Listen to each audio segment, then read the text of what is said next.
Welcome back to Revise and Resubmit, the podcast that takes, those really dense academic papers and makes them surprisingly interesting. I'm Pavlov. And I'm Nikita. So imagine this. You're selling, a highly specialized piece of equipment. Or maybe you're negotiating a senior role. You've done all your homework and you know the highest possible number you could ask for. The conventional wisdom, of course, tells you to set that aggressive price right out of the gate, establish that powerful initial anchor. But just as you hit send on that ambitious figure, this moment of doubt hits you. What if it's so high the other person is just immediately offended? What if they see it as bad faith, they think you're unreasonable, and they just walk away, turning a potential win into a guaranteed failure? Right. And that exact tension, that pull between trying to maximize your own gain and the very real risk of a complete transactional collapse, that is the fundamental dilemma for any negotiator thinking about making the first move. It's a core strategic choice that's fueled, decades of academic work. And it's precisely what one exceptional new article has just illuminated for us, moving way beyond just war stories and into some really rigorous statistical synthesis. Oh, it's a landmark piece of work. Our whole discussion today is focused on the insights from The Power and Peril of First Offers in Negotiations, a conceptual, meta-analytic, and experimental synthesis. It's a truly defining article, published in the prestigious Organizational Behavior and Human Decision Processes, which is an FT50-listed journal, and it gives us the clearest, most statistically powerful picture we've ever had of this trade-off. And we really have to credit the huge team that brought this kind of rigor to the field. You have the lead authors, Hannes Batrovsky and David Lostschilder from Leuphana University of Lunenburg, but also collaborators from places like Columbia Business School, Cornell, INSEAD. And for our listeners, especially those who might be newer to academic research, maybe just starting their own journey, I really, really urge you to make time to read this article. The link is in the show notes. It's just a masterclass in how a field moves forward. Absolutely. And to get a sense of the scale here, the authors took this massive two-pronged approach. First, they did this foundational statistical synthesis, a meta-analysis, drawing on, 374 effect sizes from 90 previous studies? So that gave them the statistical average of basically 6 decades of research.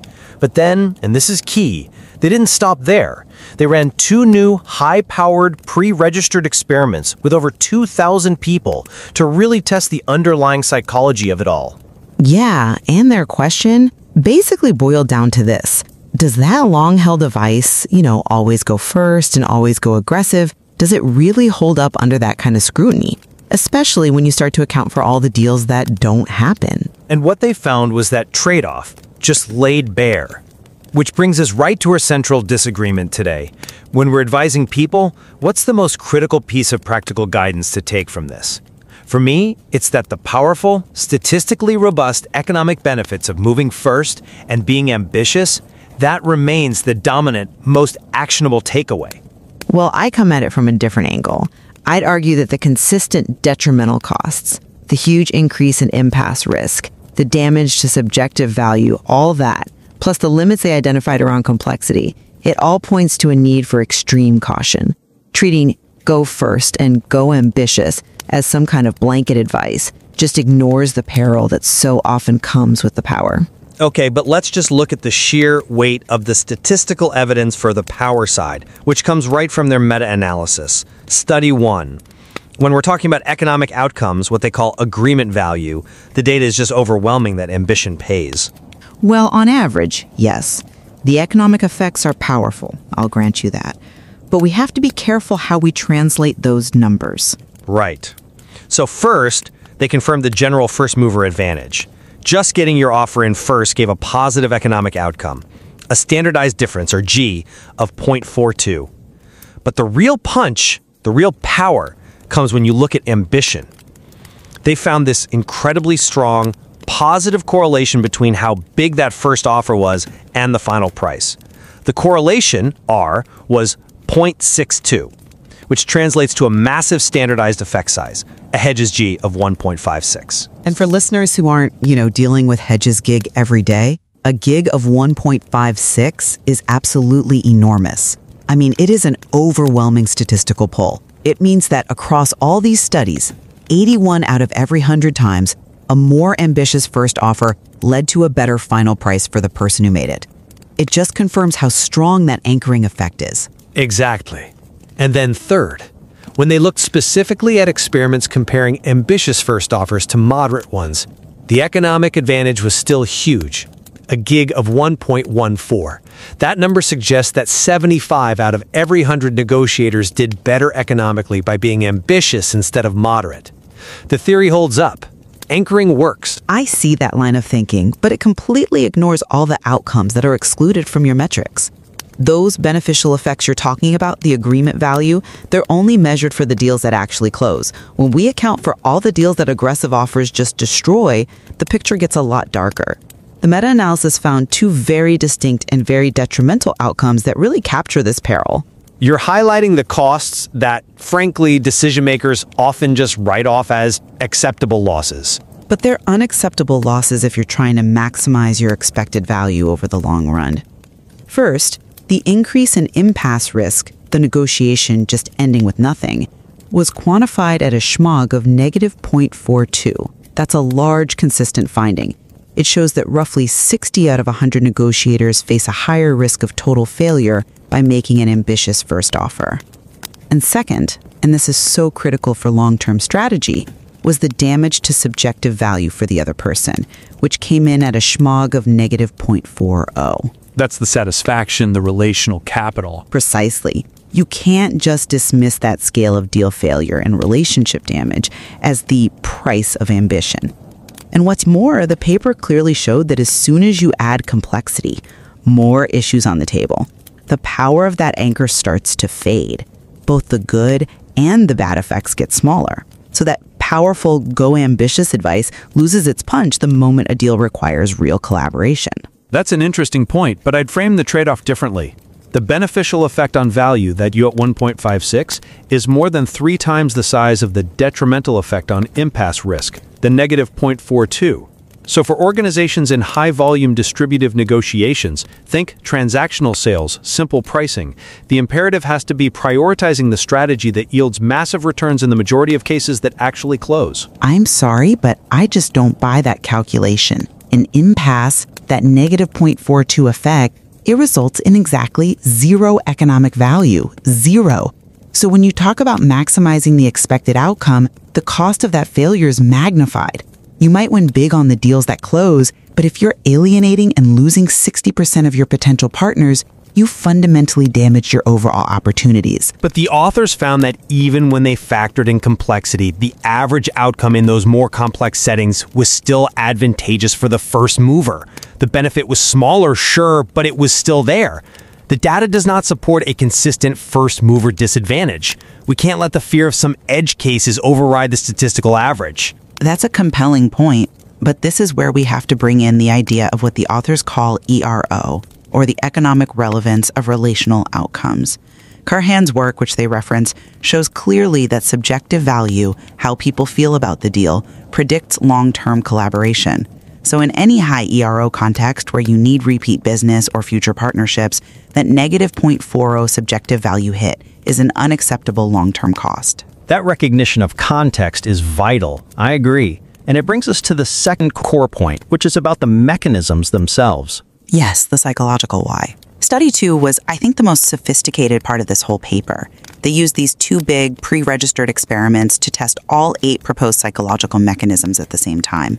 And while they replicated the overall anchoring outcome, an ambitious offer got a better counteroffer, they ran into this fascinating theoretical problem. They were testing for the classic cognitive stuff, selective accessibility and insufficient adjustment.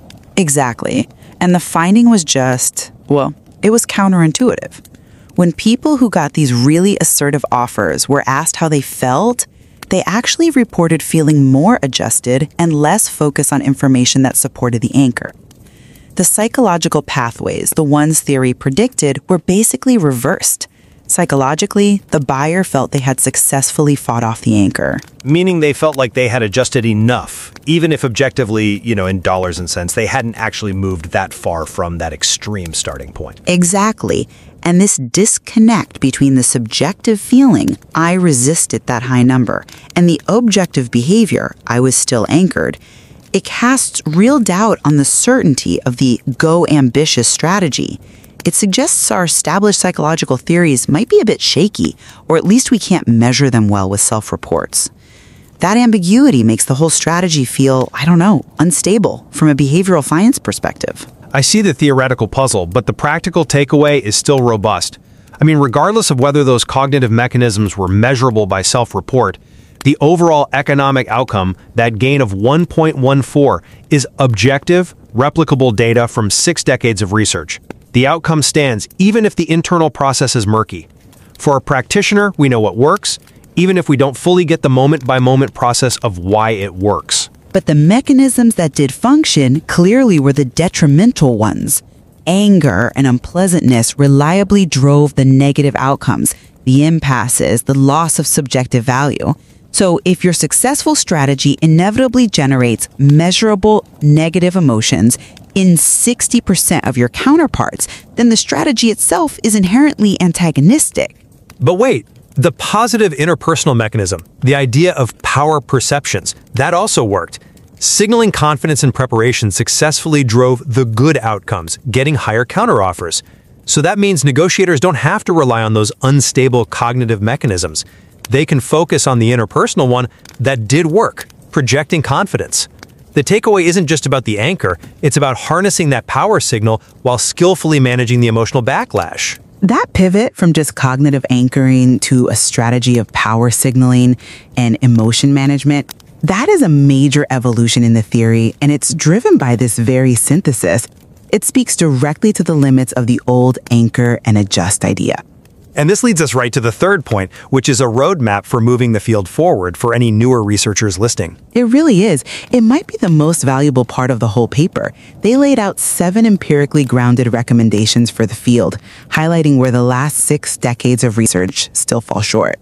Yeah, for instance, the meta-analysis showed that most studies just looked at the offer number, and they overlooked other things that might change the effects. Like future research really needs to look at the rationales people give for an ambitious offer. Does a strong, well-supported reason reduce that emotional backlash? Absolutely. And they also talked about precision. Does offering $14,875 signal more confidence than just saying $15,000? We just don't have enough data on those nuances. And crucially, they stress the need for rigorous causal experimental chains. Too much of the old literature just correlated anchors with outcomes. To really nail down the mechanisms, we need designs that establish clear causal links. That methodology is key. And another glaring limitation they found was the overwhelming reliance on Western samples. If we're advising global organizations, we absolutely need multi-study projects looking at cultural differences to see if this power versus pearl trade-off even holds up everywhere. Right. By identifying where the field's biases are, this synthesis really gives us the tools to move the whole discussion forward. Which brings us back to the core debate. For me, the totality of these findings just screams caution and context. The synthesis quantified how often ambition leads to total failure and severe relationship damage. So when the relationship matters, even a little bit, the cost of going first and going ambitious is just too high. And I just disagree on that interpretation. My position, which is held up by the sheer statistical weight of the economic effects, that massive gag of 1.56, is that maximizing economic gain is still the default, efficient path in standard, low-arrow negotiations. Practitioners should be informed of the risks, of course, but they shouldn't be scared away from pursuing these huge economic gains. And that's where we diverge. The fact that all these effects, positive and negative, get weaker in complex settings tells me this aggressive anchoring approach is brittle. It only really works its magic where the relationship doesn't matter. The complexity of the psychology dictates awareness and agility, not a standardized aggressive approach. Ultimately, this study gives us a roadmap. Negotiators now have the data to decide, based on their specific situation, whether risking the peril is justified by the potential power. And the author's recommendations confirm that we're far from the end of this story. This is a highly active field of research, and there are so many unanswered questions left to investigate. We encourage everyone to follow those 7 critical recommendations in this seminal synthesis. And don't forget to subscribe to Revise and Resubmit on Spotify and Apple Podcasts. Until next time, keep those minds curious, keep questioning, and keep revising and resubmitting.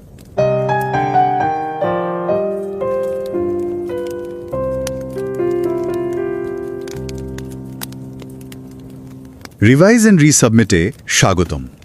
আমি Pavlov. আর আমি নিকিতা। ভাবুন তো, আপনি একটা second hand গাড়ি কিনতে গেছেন। বিক্রেতা একটা দাম বললেন, ধরুন 5 লাখ টাকা। আপনার মাথায় হয়তো আছে আপনি 4.5 লাখের বেশি দেবেন না। আচ্ছা, এখন আপনি কি করবেন? পাল্টা একটা দাম বলবেন? কত বলবেন? 4 লাখ? নাকি চুপ করে থাকবেন? এই যে প্রথম দামটা শোনার পর আমাদের মনের ভেতর একটা দোটানা শুরু হয়। এটাই কিন্তু দর কষাকষির সবচেয়ে কঠিন মুহূর্তগুলোর একটা। একদম।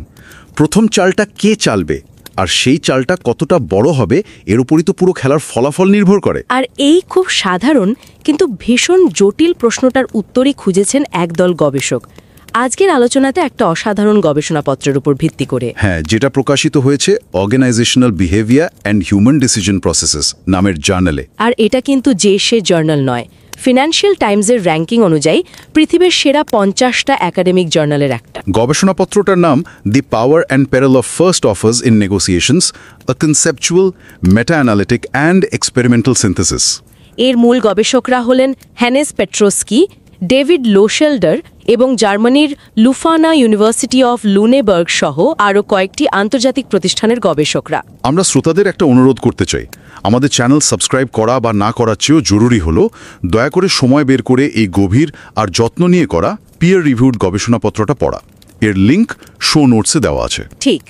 আর আজ আমাদের আলোচনার উদ্দেশ্য শুধু এই গবেষণার ফলাফল জানানো নয়। না, একদমই না। যারা গবেষণা জগতে নতুন, মাত্র পা রাখছেন, তাদের জন্য একটা গবেষণাপত্র কিভাবে তৈরি হয়, হ্যাঁ, কিভাবে একটা প্রশ্ন থেকে তথ্য দাঁড় করানো হয়, তথ্য জোগাড় করা হয় আর সবশেষে একটা সিদ্ধান্তে আসা হয়, সেই পুরো যাত্রাপথটা সহজ করে তুলে ধরাই আমাদের লক্ষ্য। তাহলে চলুন শুরু করা যাক সবচেয়ে বড় প্রশ্নটা দিয়ে।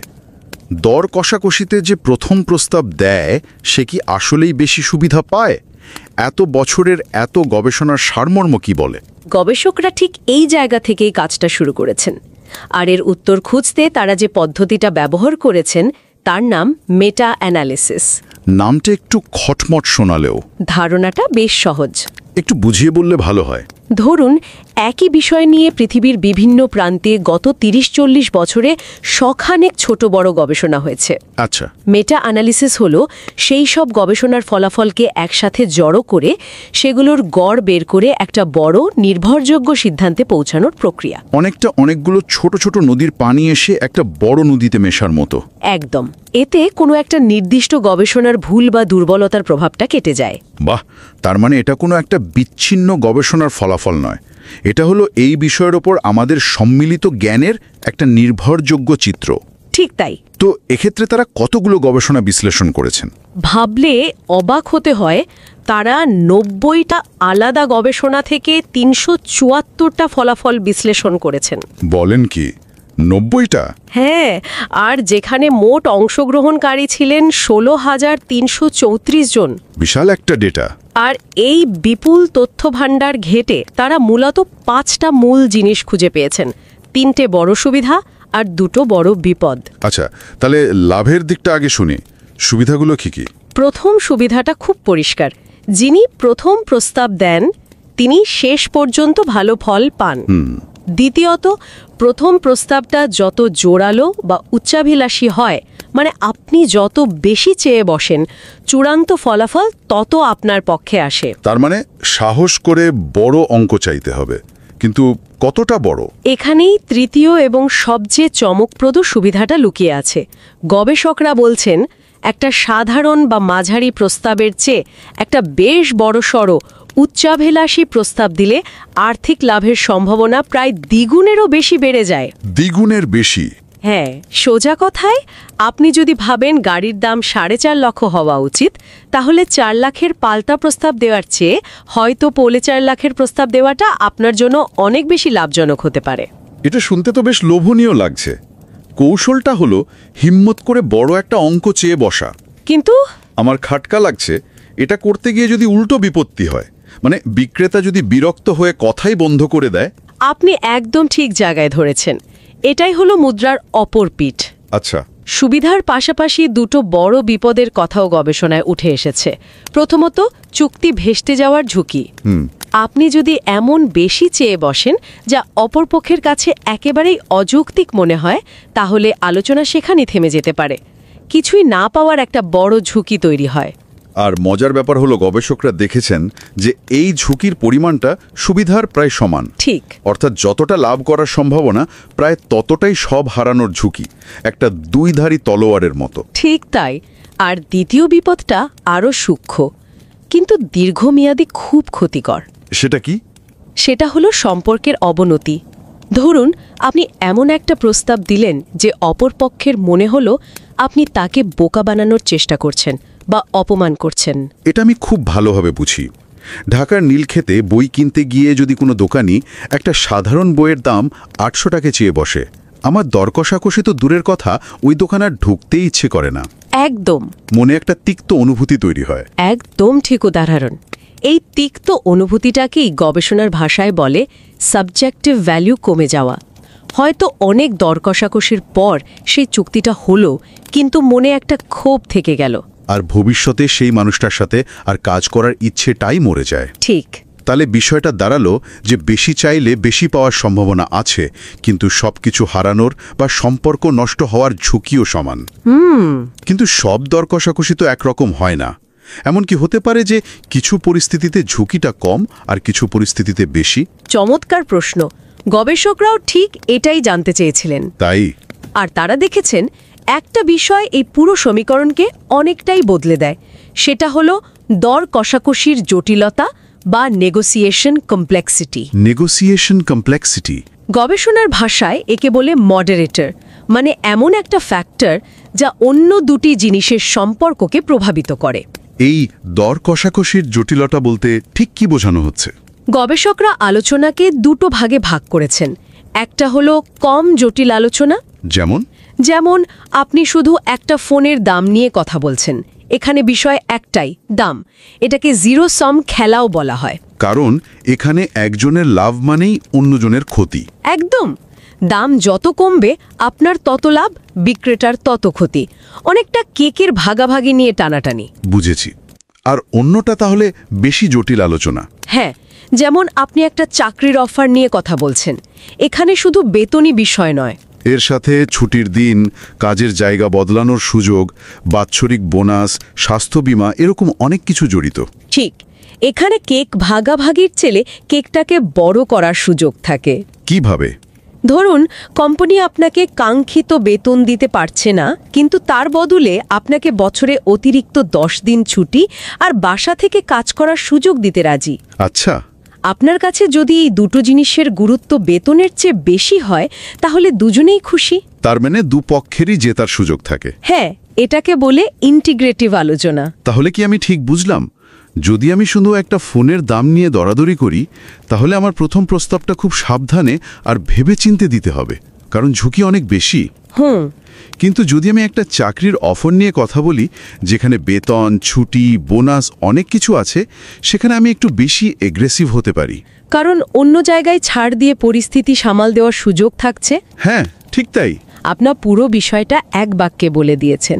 মেটা অ্যানালিসিস থেকে ঠিক এই সিদ্ধান্তই উঠে এসেছে। কি সেটা? আলোচনা যত জটিল হয়, প্রথম প্রস্তাবের ভালো এবং খারাপ দুই ধরনের প্রভাবই তত কমে আসে। কারণ তখন দর কষাকষিটা শুধু একগুয়ে জেদাজেদির মধ্যে আটকে থাকে না, সৃজনশীল সমাধানের অনেক পথ খুলে যায়। একদম। এই মেটা অ্যানালিসিসের ধারণাটা খুব আকর্ষণীয়, মানে অনেক পুরনো ডেটা বিশ্লেষণ করে একটা বড় সিদ্ধান্তে আসা। কিন্তু একজন নতুন গবেষকের মনে প্রশ্ন আসতেই পারে, এই সিদ্ধান্তগুলো কি আজকের দিনেও সত্যি? মানে গবেষকরা কি এগুলোকে নিজেদের ল্যাবে পরীক্ষা করে দেখেছেন? নিয়ন্ত্রিত পরিবেশে পরীক্ষা করলে কি একই ফলাফল পাওয়া যায়? হ্যাঁ, এটা খুব জরুরি একটা প্রশ্ন। আর একটা ভালো গবেষণাপত্রের এটাই বৈশিষ্ট্য। তারা শুধু পুরনো ডেটা বিশ্লেষণ করেই থেমে যাননি। আচ্ছা। সেই সিদ্ধান্তগুলোকে বাস্তবে যাচাই করার জন্য নিজেরা দুটো বড় পরীক্ষা চালিয়েছেন। আর সেই পরীক্ষাগুলো ছিল পূর্ব নিবন্ধিত বা প্রি রেজিস্টার্ড। প্রি রেজিস্টার্ড এর মানে কি? এর মানে হলো গবেষণা শুরু করার আগেই তারা তাদের পরিকল্পনা, কি হাইপোথেসিস পরীক্ষা করবেন এবং কিভাবে তথ্য বিশ্লেষণ করবেন সেই সব কিছু একটা পাবলিক ওয়েবসাইটে নথিভুক্ত করে রেখেছিলেন। ওহ, আচ্ছা। এটা গবেষণার স্বচ্ছতা অনেক বাড়িয়ে দেয়। এর ফলে পরে নিজেদের পছন্দ মতো ফলাফল দেখানোর জন্য ডেটা নিয়ে কারচুপি করার সুযোগ থাকে না। নতুন গবেষকদের জন্য এটা একটা খুব গুরুত্বপূর্ণ শিক্ষা। অবশ্যই। দারুণ একটা পদ্ধতি। তো পরীক্ষা দুটো কেমন ছিল? এই দুটো পরীক্ষায় মোট 2,1,2,1 জন অংশ নিয়েছিলেন। অনেক। প্রথম পরীক্ষাটা ছিল একটা কম জটিল পরিস্থিতির ওপর, একটা ফার্মাসিউটিক্যাল প্ল্যান্ট বিক্রি, যেখানে দর কষাকষির একমাত্র বিষয় ছিল দাম। আর দ্বিতীয়টা? দ্বিতীয় পরীক্ষাটা ছিল উচ্চ জটিল, একটা ক্যাফে বিক্রি, যেখানে দাম ছাড়াও কর্মচারী, আসবাবপত্র, সাপ্লায়ার্সদের সাথে চুক্তি, এমন অনেক কিছু জড়িত ছিল। একদম মেটা অ্যানালিসিসে নেওয়া কম আর বেশি জটিলতা ধারণার মতো করেই সাজানো। ঠিক। অংশগ্রহণকারীরা কি করছিলেন? উভয় পরীক্ষাতেই অংশগ্রহণকারীরা ক্রেতার ভূমিকা পালন করছিলেন। তাদের বিক্রেতার তরফ থেকে 4 ধরনের প্রথম প্রস্তাব দেওয়া হয়, একটা মোটামুটি, একটা বেশ ভালো, একটা খুব উচ্চাভিলাষী আর একটা প্রায় অবিশ্বাস্য রকমের উচ্চাভিলাষী। এরপর ক্রেতাদের প্রতিক্রিয়া, যেমন তাদের পাল্টা প্রস্তাব, চূড়ান্ত চুক্তিতে পৌঁছানোর ইচ্ছা এবং তাদের মানসিক অনুভূতি, রাগ, বিরক্তি, সবকিছু মাপা হয়। আর ফলাফল সেটা কি আগের গবেষণার সাথে মিলেছিল? হুবহু। ফলাফলগুলো মেটা অ্যানালাইসিসের সিদ্ধান্তকে পুরোপুরি সমর্থন করেছে। তাই দেখা গেছে বিক্রেতার প্রস্তাব যত বেশি অ্যাগ্রেসিভ হয়েছে, ক্রেতার পাল্টা প্রস্তাব আর চূড়ান্ত দামও তত বেড়েছে। এটা বিক্রেতার জন্য আর্থিক লাভ। কিন্তু একই সাথে চুক্তি ভেস্তে যাওয়ার আশঙ্কা আর ক্রেতার মনে অসন্তোষ ও সমান তালে বেড়েছে। এটা সম্পর্কগত ক্ষতি। আর জটিলতার ভূমিকাটাও কি প্রমাণিত হয়েছে? হ্যাঁ, সেটাও খুব স্পষ্টভাবে দেখা গেছে। এই লাভ ক্ষতির প্রভাবগুলো কম জটিল আলোচনায়, মানে প্ল্যান্ট বিক্রির ক্ষেত্রে অনেক বেশি শক্তিশালী ছিল। আর ক্যাফে বিক্রির ক্ষেত্রে? যখন ক্যাফে বিক্রির মতো জটিল আলোচনা হয়েছে, তখন এই প্রভাবগুলো তুলনামূলকভাবে দুর্বল ছিল। এটা প্রমাণ করে যে প্রেক্ষাপট আসলেই খুব গুরুত্বপূর্ণ। তাহলে আমরা দেখলাম যে একটা বড় প্রথম প্রস্তাব একদিকে লাভজনক, অন্যদিকে ঝুঁকিপূর্ণ। আর এই ঝুঁকিটা আলোচনার জটিলতার উপর নির্ভর করে।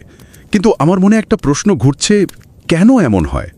এর পেছনের মনস্তত্ত্বটা কি? হ্যাঁ, একটা সংখ্যা আমাদের আচরণকে এতটা প্রভাবিত করে কিভাবে? এটাই ছিল গবেষকদের শেষ এবং হয়তো সবচেয়ে গুরুত্বপূর্ণ প্রশ্ন। এই প্রভাবগুলোর পেছনের কারণ বা সাইকোলজিক্যাল মেকানিজমস কি? কেন এটা কাজ করে? আচ্ছা। তারা তাদের পরীক্ষায় মোট 8টি সম্ভাব্য মনস্তাত্ত্বিক কারণ পরীক্ষা করেছেন। 8টা? এর মধ্যে প্রধান কারণগুলো কি ছিল? সাফল্যের পেছনের মূল কারণ হিসেবে যেটা দেখা গেছে, সেটা হলো ক্ষমতার ধারণা বা পারসিভড পাওয়ার। ক্ষমতার ধারণা? হ্যাঁ, যখন কেউ একটা খুব আত্মবিশ্বাসের সাথে বড় প্রস্তাব দেয়, তখন অপর পক্ষ অবচেতনভাবেই তাকে বেশি শক্তিশালী বা জ্ঞানী মনে করে।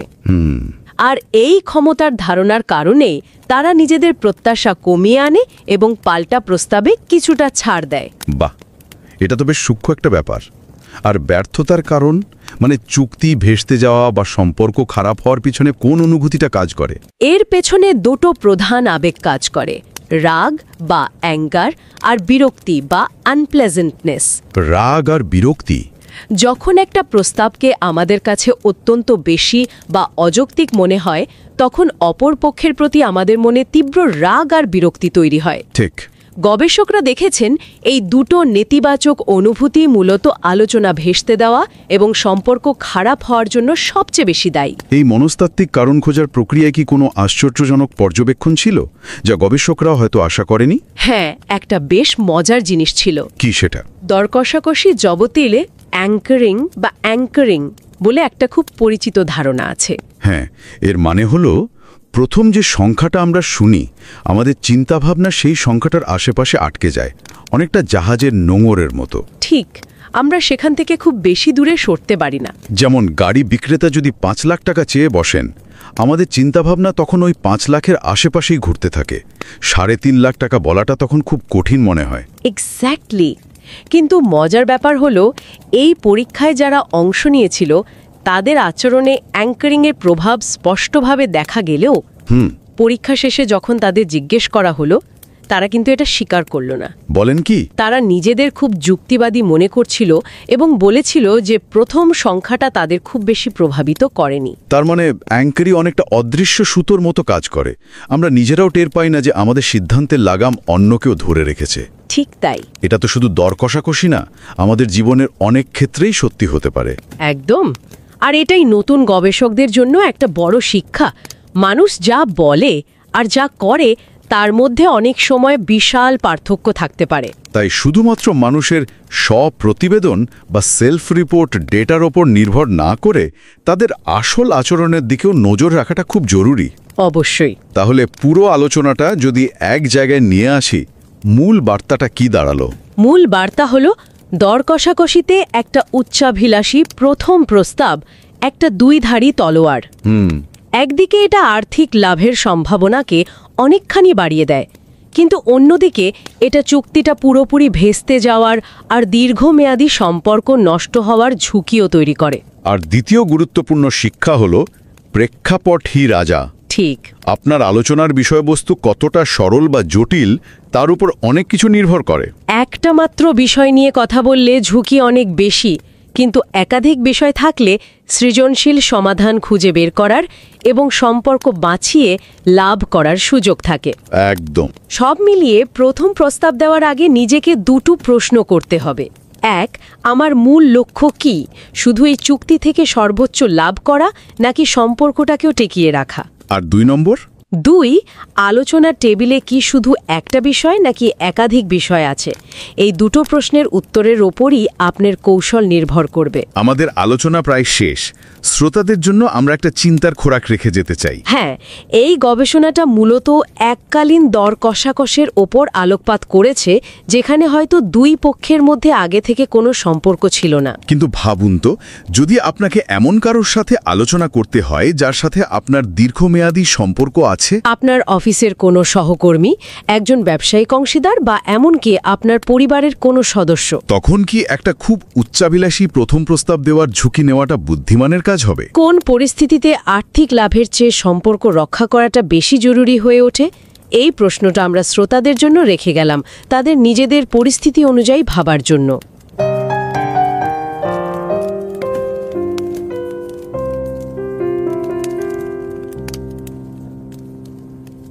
नमस्कार। रिवाइज एंड रीसबमिट में आपका स्वागत है। मैं हूं पावलोव और मैं हूं निकिता।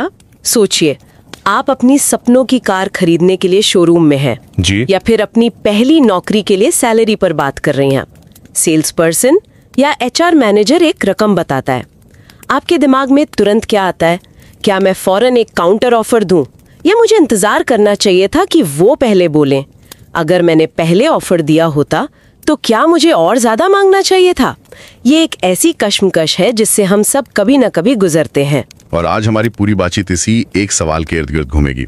हम एक बहुत ही कमाल के अकादमिक लेख पर चर्चा करने वाले हैं, जिसका शीर्षक है नेगोशिएशन में पहले प्रस्तावों की शक्ति और संकट। अच्छा। और ये कोई मामूली लेख नहीं है, ये प्रतिष्ठित organisational behaviour and human decision processes journal में छपा है। अरे वाह, ये तो FT50 लिस्ट में है, मतलब दुनिया के टॉप 50 बिजनेस जर्नल्स में से एक। बिल्कुल। और इसे लिखने वाले भी कोई कम नहीं है। रिसर्चर्स की टीम दुनिया के कुछ बेहतरीन संस्थानों से है, जैसे जर्मनी की Leuphana university, Columbia business school, Cornell university और INSAD सिंगापुर। मतलब ये वाकई एक ग्लोबल लेवल का काम है। मुख्य लेखक हैं हैंस एम पेट्रोव्स्की और डेविड डी लोशोल्डर। कमाल है। बिल्कुल। और इसीलिए हम ये जरूर कहना चाहेंगे कि जो भी हमें सुन रहे हैं, चाहे वो इस चैनल को सब्सक्राइब करें या ना करें, इस लेख को पढ़ने के लिए थोड़ा समय जरूर निकालें। ये बहुत ही गहराई से किया गया शोध है। इसका लिंक हमने शो नोट्स में दे दिया है। हाँ, और आज हमारा इरादा इस पेपर को सिर्फ समझना नहीं है, बल्कि इसे उस नजरिए से देखना है जैसे कोई नया रिसर्चर अपनी रिसर्च की दुनिया में पहला कदम रख रहा हो। हम ये समझने की कोशिश करेंगे कि कैसे एक उलझे हुए विषय पर थ्योरी बनाई जाती है, डेटा कैसे इकट्ठा होता है, और फिर उस डेटा का विश्लेषण करके ठोस नतीजे कैसे निकाले जाते हैं। तो चलिए शुरू करते हैं मोल भाव की दुनिया के सबसे बड़े सवाल से। क्या मुझे पहला ऑफर देना चाहिए, और अगर हाँ तो कितना बड़ा? ये सवाल जितना सीधा लगता है उतना है नहीं। कुछ एक्सपर्ट्स कहते हैं हमेशा पहला कदम उठाओ, तो कुछ पुराने खिलाड़ी सलाह देते हैं कि गलती से भी पहला ऑफर मत देना। कंफ्यूजन ही कंफ्यूजन है। बिल्कुल, और इसी कंफ्यूजन को दूर करने के लिए ये रिसर्च की गई है। और ये सिर्फ एक अकेली स्टडी नहीं है, असल में ये पिछले 50 सालों में इस विषय पर हुई सारी रिसर्च का एक निचोड़ है। 50 साल? हाँ, रिसर्च की भाषा में इसे मेटा एनालिसिस कहते हैं। मतलब रिसर्चर्स ने पहले से मौजूद 90 अलग अलग स्टडीज के डेटा को एक साथ लाकर उनका विश्लेषण किया। 90 स्टडीज? ये तो बहुत बड़ा काम है। और ये कोई छोटा मोटा डेटा नहीं है, इसमें 16,000 से ज्यादा लोगों पर हुई रिसर्च शामिल है।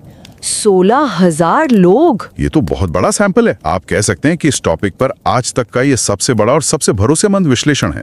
तो इन रिसर्चर्स ने सिर्फ इसी बात पे ध्यान दिया कि किसे ज्यादा पैसे मिले, या कुछ और भी था? ये फाइनल डील कितने में पक्की हुई? ठीक है, ये तो समझ आता है। दूसरी चीज जो उन्होंने देखी वो थी गतिरोध, मतलब इम्पासेस। गतिरोध? हाँ, यानी कितने बार बातचीत बिना किसी नतीजे के, बिना किसी सौदे के ही खत्म हो गई। सही कहा। उस शानदार डील का क्या फायदा जो कभी हुई ही नहीं? अगर सामने वाला बात बीच में ही छोड़कर चला गया तो आप जीत कर भी हार गए। बिल्कुल।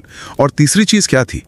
तीसरी चीज शायद सबसे दिलचस्प है, व्यक्तिपरक मूल्य, जिसे सब्जेक्टिव वैल्यू कहते हैं। इसका क्या मतलब हुआ? आसान भाषा में, डील के बाद दोनों पार्टियों को महसूस कैसा हुआ? क्या वो रिश्ते से खुश थे? क्या उन्हें लगा कि प्रक्रिया निष्पक्ष थी? अच्छा, तो मतलब एक सफल मोलभाव वो नहीं जहां आपको सबसे अच्छी कीमत मिली। हाँ, बल्कि वो है जहां दोनों लोग मेज से उठते हुए एक दूसरे से दोबारा काम करना चाहेंगे। आपने बिल्कुल सही पकड़ा, क्योंकि कई बार, खासकर लंबे समय के रिश्तों में, वो रिश्ता उस एक सौदे की कीमत से कहीं ज्यादा कीमती होता है। तो इस विशाल डेटा के विश्लेषण से आखिर पता क्या चला? क्या पहला ऑफर देने वालों के लिए कोई अच्छी खबर है? हाँ, अच्छी खबर भी है और एक चेतावनी भी। पहले अच्छी खबर की बात करते हैं। ठीक है। इस मेटा एनालिसिस से 3 साफ फायदे निकल कर आए। पहला, जो लोग पहला ऑफर देते हैं उन्हें आमतौर पर बेहतर डील मिलती है। यानी पहला कदम उठाने का फायदा तो है। हाँ। और महत्वाकांक्षा का क्या? क्या बड़ा दांव खेलना वाकई काम करता है? यहाँ कहानी और भी मजेदार हो जाती है। दूसरा नतीजा यही है कि आपका पहला ऑफर जितना ज्यादा महत्वाकांक्षी होगा, मतलब जितना ऊंचा होगा, हाँ, फाइनल समझौता भी उतना ही आपके पक्ष में होगा। इन दोनों के बीच का रिश्ता बहुत मजबूत पाया गया। वाह। और तीसरा फायदा? तीसरा फायदा दूसरे से ही जुड़ा है। रिसर्च में देखा गया कि महत्वाकांक्षी ऑफर एक ठीक ठाक या औसत ऑफर की तुलना में कहीं ज्यादा बेहतर नतीजे देते हैं। इसे मनोविज्ञान में एंकरिंग इफेक्ट कहते हैं। Anchoring effect? हाँ, मतलब पहला नंबर 1 लंगर एक एंकर की तरह काम करता है, जो पूरी बातचीत को अपनी तरफ खींच लेता है। अच्छा, जैसे अगर कोई कार के लिए 10 लाख से बात शुरू करता है तो मोल भाव 8-9 लाख के आसपास घूमेगा। लेकिन अगर वो 12 लाख से शुरू करता है तो मोल भाव के 10-11 लाख के आसपास खत्म होने की संभावना बढ़ जाती है। तो सलाह सीधी है, पहला ऑफर दो और बढ़ा दो। ये तो बहुत आसान लगता है, शायद इतना आसान कि यकीन नहीं होता इसमें जरूर कोई पेच होगा।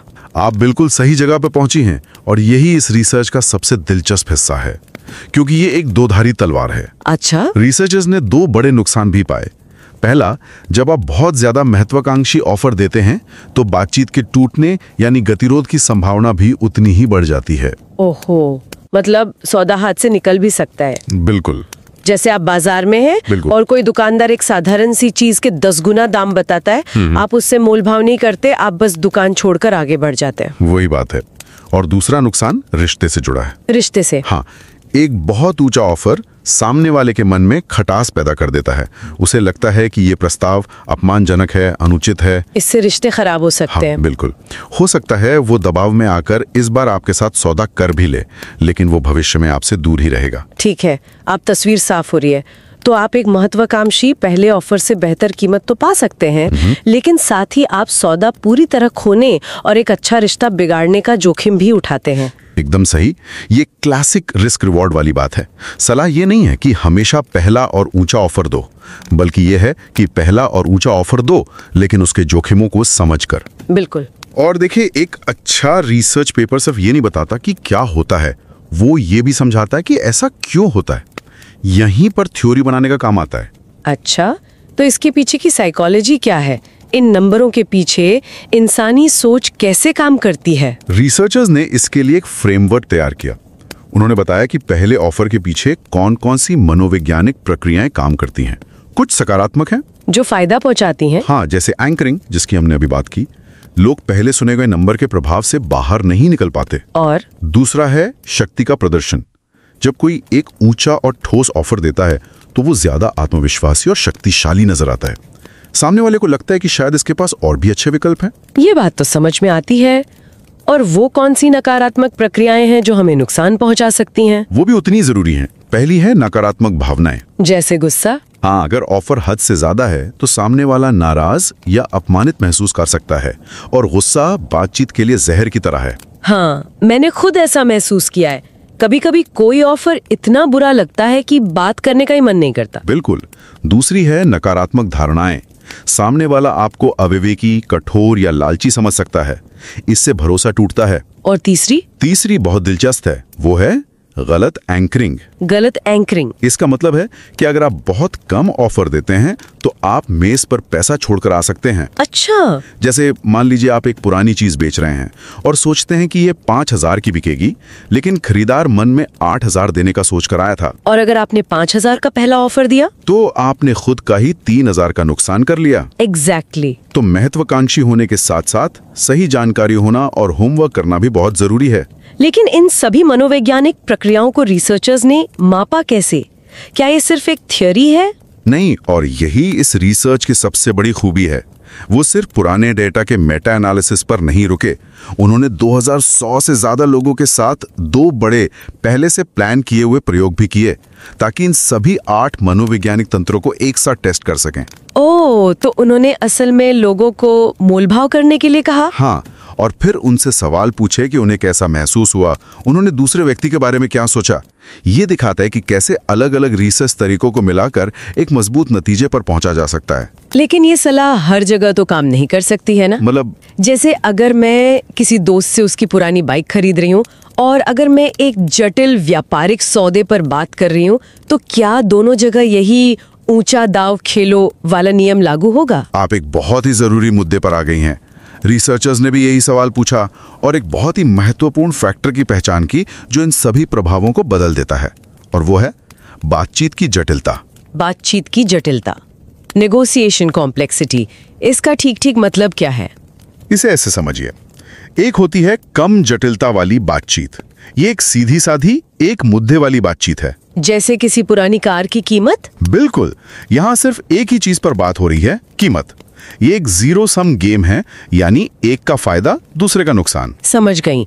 और दूसरे तरह की बातचीत? दूसरी है उच्च जटिलता वाली बातचीत।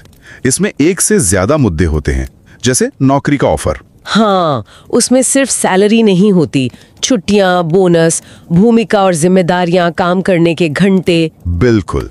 यहाँ लेन देन की गुंजाइश होती है जिससे दोनों पक्ष जीत सकते हैं। हो सकता है मेरे लिए ज्यादा छुट्टियां ज्यादा सैलरी से ज्यादा जरूरी हो, और कंपनी के लिए थोड़ी ज्यादा सैलरी देना ज्यादा छुट्टियां देने से आसान हो। एग्जैक्टली। अच्छा, तो एक तरफ केक का एक ही टुकड़ा है जिसे बांटना है, और दूसरी तरफ कई अलग अलग तरह के केक हैं जिन्हें हम आपस में ऐसे बांट सकते हैं कि दोनों खुश रहें। बहुत अच्छा उदाहरण है। तो इस जटिलता का पहले ऑफर के असर पर क्या फर्क पड़ता है? नतीजा ये है कि जैसे जैसे बातचीत ज्यादा जटिल होती जाती है, पहले ऑफर का असर अच्छा और बुरा दोनों कम हो जाता है। कम हो जाता है? क्यों? क्योंकि जब चर्चा करने के लिए कई मुद्दे होते हैं तो वो शुरुआती कीमत वाला एंकर उतना मजबूत नहीं रहता। लोगों का ध्यान कई चीजों पर बढ़ जाता है। तो एंकरिंग का जादू थोड़ा फीका पड़ जाता है। हाँ, और इसका एक और गहरा कारण भी है। एक जटिल सौदे में जब आप पहला ऑफर देते हैं तो आप अनजाने में अपनी प्राथमिकताओं के बारे में बहुत सारी जानकारी जाहिर कर देते हैं। अच्छा। अगर आप कहते हैं मुझे 10 लाख की सैलरी, 30 दिन की छुट्टियां और घर से काम करने की सुविधा चाहिए, तो आप बता रहे हैं कि ये 3 चीजें आपके लिए सबसे जरूरी हैं। सामने वाला उस जानकारी का फायदा उठा सकता है। तो असल सीख ये है कि पहले जाओ ऊंचा दांव खेलो वाली सलाह सीधी सादी एक मुद्दे वाली मोल भाव में सबसे ज्यादा काम करती है। हाँ, जैसे बाजार में सब्जी खरीदते हुए। लेकिन जटिल कई मुद्दों वाले सौदों में, जैसे बिजनेस डील या नौकरी के ऑफर में, रणनीति ज्यादा सोचने समझने वाली होनी चाहिए। आपने सब पूरी तरह से समझ लिया है। संदर्भ या कॉन्टेक्स्ट ही सब कुछ है। तो इस पूरी चर्चा का निचोड़ क्या है? अगर हम सब कुछ समेटें तो पहला ऑफर देना एक शक्तिशाली दाव है, खासकर अगर वो महत्वाकांक्षी हो। ये आपको एक बेहतर डील दिला सकता है, लेकिन ये एक दो-धारी तलवार भी है। बिल्कुल, ये सामने वाले के बातचीत से उठकर चले जाने का खतरा बढ़ाता है और रिश्ते को भी नुकसान पहुंचा सकता है। और जैसे जैसे बातचीत एक साधारण कीमत के मोल भाव से बढ़कर कई मुद्दों वाली एक जटिल चर्चा बन जाती है, इस दो-धारी तलवार की धार कम हो जाती है। इसके फायदे भी कम हो जाते हैं और नुकसान भी। जो लोग रिसर्च की दुनिया में नए हैं, उनके लिए ये पेपर वाकई एक मास्टर क्लास की तरह है। बिल्कुल, ये सिखाता है कि कैसे एक बहुत बड़े और बिखरे हुए रिसर्च के क्षेत्र को एक जगह लाया जाए, एक थ्योरेटिकल मॉडल बनाया जाए, उसे परखा जाए और फिर अलग अलग तरीकों को जोड़कर ठोस नतीजों तक पहुंचा जाए। हाँ, और लेखक यही नहीं रुकते, वो भविष्य में रिसर्च के लिए 7 शानदार सुझाव भी देते हैं। जैसे वो कहते हैं कि बातचीत टूटने यानी गतिरोध का और अध्ययन होना चाहिए। अच्छा, क्योंकि ज्यादातर रिसर्च सिर्फ सफल सौदों पर ही ध्यान देती है। हाँ, वो अलग अलग संस्कृतियों को देखने की सलाह देते हैं और ओपन साइंस पर जोर देते हैं। किसी भी नए रिसर्चर के लिए ये एक बेहतरीन रोड मैप है। ये सचमुच कमाल का है। अच्छा, एक आखिरी बात मेरे दिमाग में आ रही है। बताइए। ये पूरी स्टडी इस बात पर केंद्रित थी कि जिसे ऑफर मिलता है उसे कैसा महसूस होता है, उसका गुस्सा, उसकी भावनाएं। हाँ, ये ऑफर पाने वाले के नजरिए पर केंद्रित थी। लेकिन उस इंसान का क्या जो पहला महत्वाकांक्षी ऑफर दे रहा है? उस पहले ऑफर को रखने की चिंता, वो असहजता, ये सब उसके खुद के व्यवहार और डील के बाद उसकी अपनी संतुष्टि को कैसे प्रभावित करता है? भले ही वो जीत जाए, क्या वो बाद में सोचता रहता है कि कहीं मैंने बहुत ज्यादा तो नहीं मांग लिया, या कहीं मैंने सामने वाले को नाराज तो नहीं कर दिया? ये एक बहुत ही गहरा सवाल है। मुझे लगता है ये सोचने के लिए एक दिलचस्प सवाल है जो शायद रिसर्च के नए रास्ते खोल सकता है। बिल्कुल, बातचीत सिर्फ 2 लोगों के बीच का खेल नहीं है, ये हमारे अपने अंदर के डर और आत्मविश्वास का भी खेल है। भविष्य में इस पर रिसर्च करना वाकई बहुत दिलचस्प होगा।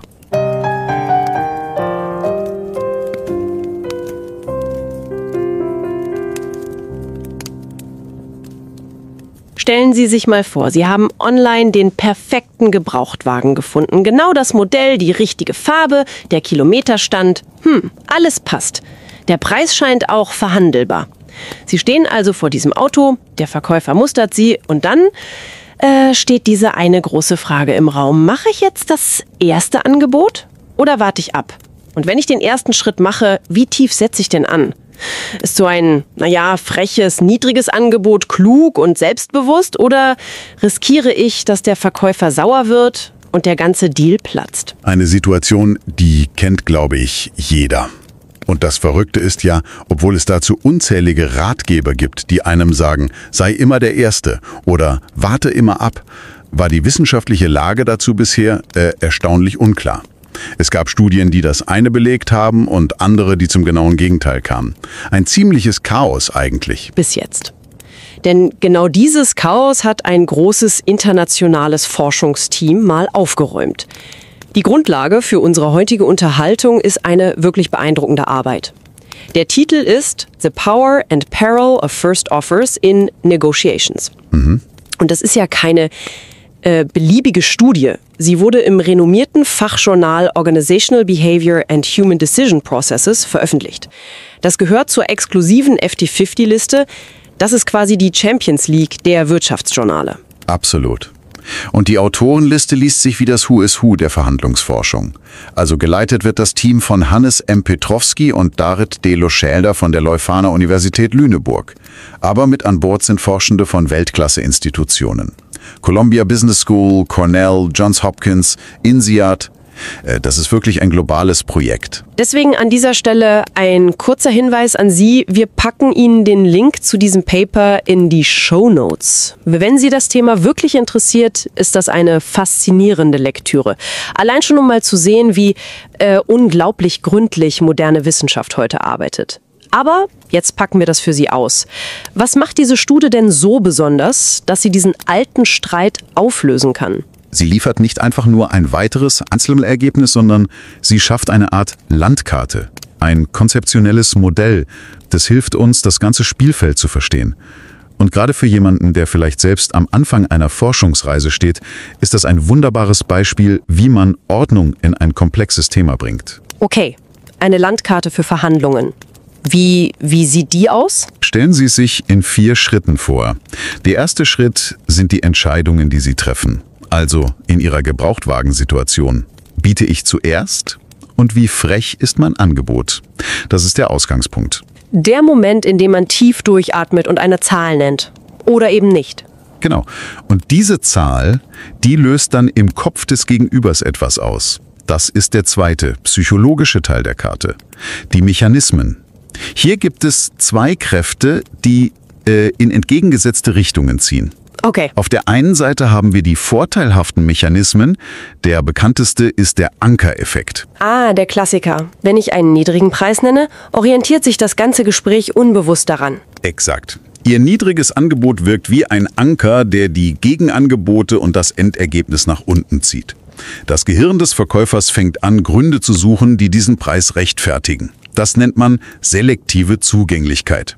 Er denkt plötzlich an den kleinen Kratzer an der Tür statt an die tolle Lederausstattung. Genau das passiert. Aber gleichzeitig wirkt eben die zweite Kraft, die nachteiligen Mechanismen. Ein unverschämt niedriges Angebot kann auch einfach nur negative Emotionen auslösen. Allen voran Ärger. Man denkt sofort, mit dem will ich eigentlich gar keine Geschäfte machen. Man ist persönlich beleidigt. Richtig. Die persönliche Ebene kommt ins Spiel. Der Verkäufer empfindet sie als unangenehm, als unfair. Und das erhöht das Risiko, dass er einfach sagt, wissen Sie was, dann eben nicht. Und er geht. Der Deal platzt. Und die ganze Mühe war umsonst. Wegen einer einzigen Zahl, die man in den Raum geworfen hat. Und das führt uns zum dritten Teil der Landkarte. Den Ergebnissen. Die Forscher schauen hier eben nicht nur auf den Endpreis. Das ist wichtig, klar. Aber sie messen zwei weitere ganz entscheidende Dinge. Erstens, kommt es überhaupt zu einem Deal? Oder scheitert die Verhandlung komplett? Und zweitens, und das wird oft vergessen, wie ist die Stimmung danach? In der Forschung nennt man das den subjektiven Wert. Also, hat man das Gefühl, fair behandelt worden zu sein? Oder ist die Beziehung jetzt vergiftet? Ein Superpreis ist ja wertlos, wenn der Geschäftspartner danach nie wieder mit einem reden will. das bringt es auf den Punkt. Also wir haben die Entscheidung, die Psychologie im Kopf und die verschiedenen Ergebnisse. Was ist der vierte Teil der Karte? Der vierte Teil ist der entscheidende, der alles zusammenbringt, der Kontext. Die Autoren argumentieren, dass die Stärke dieser positiven und negativen Kräfte nicht immer gleich ist. Sie hängt ganz stark von der Komplexität der Verhandlung ab. Und das ist der Schlüssel, um die widersprüchlichen Ergebnisse der Vergangenheit zu verstehen. Komplexität. Okay, das klingt erstmal abstrakt. Bleiben wir bei meinem Autokauf. Was wäre da der Unterschied? Ganz einfach. Geringer Komplexität bedeutet, Sie verhandeln nur über eine einzige Sache, den Endpreis des Autos. Klar. Hohe Komplexität wäre, Sie verhandeln über ein ganzes Bündel. Also den Preis, aber zusätzlich noch über einen Satz Winterreifen, einen vollen Tank und die Zusage, dass der Verkäufer noch den neuen TÜV macht. Verstehe. Und die Theorie ist, je mehr von diesen Punkten auf dem Tisch liegen, desto anders wirkt mein erstes Angebot. Genau das ist die Hypothese. Und um die zu testen, haben die Autoren einen cleveren, zweistufigen Ansatz gewählt. Zuerst haben sie einen riesigen Blick in den Rückspiegel geworfen mit einer sogenannten Meta-Analyse. Moment mal, eine Studie der Studien. Klingt das nicht ein bisschen so, als würde man Äpfel mit Birnen vergleichen? Eine Studie von 1975 wurde doch unter ganz anderen Bedingungen gemacht als eine von 2020. Das ist ein berechtigter Einwand und genau die Herausforderung bei so einer Analyse. Aber die statistischen Methoden sind heute so weit, dass sie für solche Unterschiede kontrollieren können. Die Forscher haben hier die Ergebnisse von 90 früheren Studien aus den letzten 50 Jahren mit insgesamt über 16.000 Teilnehmern systematisch zusammengefasst. Sie werfen all diese Daten quasi in einen großen Topf, um Muster zu finden, die so robust sind, dass sie über Jahrzehnte hinweg bestehen. Und was kam bei diesem großen Blick auf 50 Jahre Verhandlungsforschung heraus? Hat das erste Angebot wirklich so eine Macht? Die Ergebnisse sind glasklar und bestätigen dieses Bild des zweischneidigen Schwertes. Erstens, ja, die Macht ist real. Wer das erste Angebot macht, erzielt im Durchschnitt ein besseres Ergebnis. Das ist kein Bauchgefühl, sondern ein messbarer, handfester Vorteil. Und noch deutlicher, je ambitionierter oder frecher das erste Angebot, desto besser der Endpreis. Der Zusammenhang ist enorm. Ein wirklich starkes statistisches Muster. Also die alte Regel, sei der Erste und sei mutig, scheint erstmal zu stimmen. Das motiviert mich ja fast, beim nächsten Mal ein richtig unverschämtes Angebot zu machen. Vorsicht, denn die Meta-Analyse zeigt genauso deutlich die Gefahr, die Kehrseite der Medaille. Ambitionierte Angebote führen signifikant häufiger dazu, dass die Verhandlung komplett scheitert. Die Wahrscheinlichkeit, dass beide am Ende mit leeren Händen dastehen, steigt spürbar. Der Verkäufer dreht sich also einfach um und geht? Genau. Und selbst wenn es zu einem Deal kommt, leidet die Beziehung. Der Verhandlungspartner ist danach unzufriedener, die Stimmung ist schlechter. Die Zahlen für diese Nachteile sind fast ein perfektes Spiegelbild der Vorteile. Man kauft sich den besseren Preis, also mit einem höheren Risiko und einer schlechteren Beziehung. Und hier wird's jetzt wirklich interessant. Das bringt uns doch zurück zu dieser Idee der Komplexität. Was passiert denn, wenn man diese 90 Studien danach sortiert, ob es nur um den Preis ging oder um ein ganzes Bündel? Das ist der entscheidende Punkt der Analyse. Und das Ergebnis ist faszinierend. In komplexeren Verhandlungen mit mehreren Themen werden die Effekte schwächer. Sowohl der positive Effekt auf den Preis als auch die negativen Effekte, also das Risiko des Scheiterns und die schlechte Stimmung, werden kleiner. Sie werden gedämpft. Das heißt, wenn ich bei meinem Autokauf auch noch über Winterreifen und den TÜV verhandle, verliert mein freches erstes Preisangebot an Wucht. Sowohl im Guten als auch im Schlechten. Exakt. Das stellt die einfache Faustregel, sei immer der Erste und sei aggressiv, massiv in Frage. Es kommt eben doch auf den Kontext an. Wenn viele Themen auf dem Tisch liegen, fixieren sich die Leute weniger auf diese eine erste Zahl. Das Gesamtpaket wird wichtiger. Okay, das ist also der Blick in den Rückspiegel. 50 Jahre Forschung zeigen ein klares Muster. Aber das ist doch alles nur Korrelation, oder? Ich kann mir vorstellen, dass ein aggressives Angebot und Ärger oft zusammen auftreten. Aber woher wissen wir, dass der Ärger wirklich der Grund für das Scheitern ist und nicht nur ein Nebeneffekt? Eine exzellente Frage, die direkt ins Herz der wissenschaftlichen Methode zielt. Und genau deshalb folgt auf die Meta-Analyse der zweite entscheidende Schritt: das Experiment. Denn nur damit kann man Ursache und Wirkung wirklich nachweisen. Die Autoren haben 2 große Online-Experimente mit über 2100 Teilnehmern durchgeführt. Und wie haben sie das gemacht, ohne dass es künstlich wird? Sie haben realistische Szenarien geschaffen. In beiden Studien schlüpften die Teilnehmer in die Rolle eines Käufers. In der ersten Studie ging es um eine simple Preisverhandlung über eine Fabrik, also geringe Komplexität. In der zweiten Studie um den Verkauf eines Cafés, bei dem über mehrere Punkte gleichzeitig verhandelt wurde, also hohe Komplexität. Also quasi unser Autobeispiel nur im größeren Stil. Genau. Der Trick war nun, alle Teilnehmer bekamen ein erstes Angebot von einem computergesteuerten Verkäufer. Aber die Höhe dieses Angebots wurde zufällig variiert. Einige bekamen ein moderates, andere ein sehr hohes und wieder andere ein extrem unverschämtes Angebot. Danach wurde nicht nur ihr Gegenangebot gemessen, sondern es wurden auch ganz gezielt die psychologischen Mechanismen abgefragt. Also, wie wütend hat sie dieses Angebot gemacht? Wie unangenehm fanden sie den Verkäufer? Sie haben den Leuten also direkt nach der Verhandlung in den Kopf geschaut. Und konnten die Experimente die Ergebnisse der großen Meta-Analyse bestätigen? Sie haben sie perfekt bestätigt. Es war eine exakte Replikation. Höhere Erstangebote des Verkäufers führten zu höheren Gegenangebote der Käufer. Der wirtschaftliche Vorteil war also klar da.